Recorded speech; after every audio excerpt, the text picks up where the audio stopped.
Hello बच्चों, तो आओ प्रश्न को देखते हैं। सरल कीजिए। 7 की घात 1/2 गुनी 8 की घात 1/2। तो दिए गए प्रश्न की मुख्य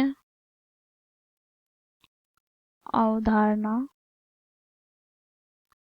की बात करें तो बच्चों यहाँ पर हम देखेंगे, यदि x की घात m गुनी y की घात m हो, अर्थात देखो यहाँ पर ये दोनों का गुणनफल की बात करें तो ये हमें क्या प्राप्त हो जाएगा। तो देखो दोनों का जो घात है वो समान है अर्थात m है, तो यहाँ पे बच्चों आधार गुना हो जाएगा अर्थात x गुनी y हो जाएगा।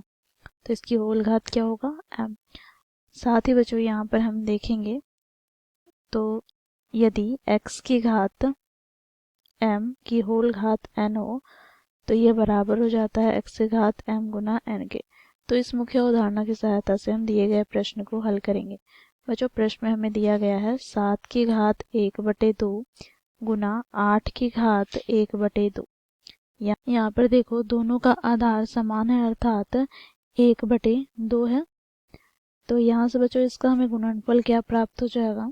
तो देखो यहाँ पर 7 गुनी 8 की होल घात क्या हो जाएगा 1/2। अब बच्चों यहाँ पे 7 को 8 से गुना करेंगे तो 8 7 56, 56 की घात हमें प्राप्त हो जाएगा 1/2। अब बच्चों देखो 56 का हम यहाँ पर अभाज्य गुणनखंड करते हैं।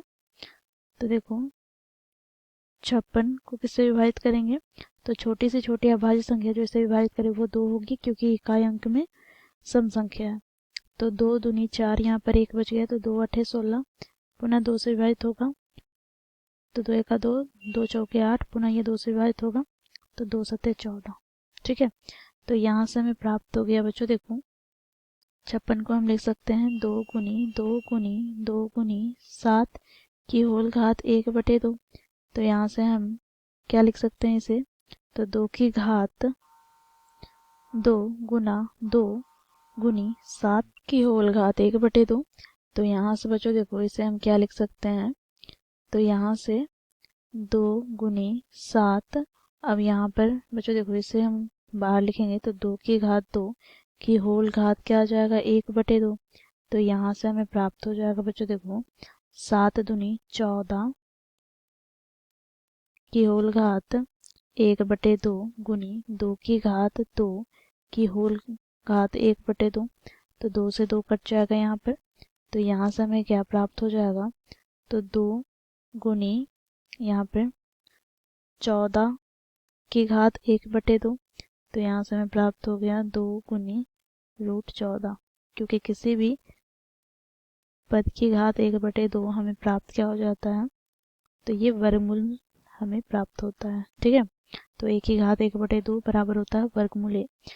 तो दिए गए प्रश्न को हम सरल करें तो हमें यहाँ पर प्राप्त क्या हो गया, तो ये हमें प्राप्त हो गया 2 गुनी √14। तो इस प्रकार बच्चों हम लोगों ने दिए गए प्रश्न को मुख्य अवधारणा की सहायता से हल किया। आशा करती हूँ आप लोगों को ये प्रश्न समझ में आया होगा। धन्यवाद।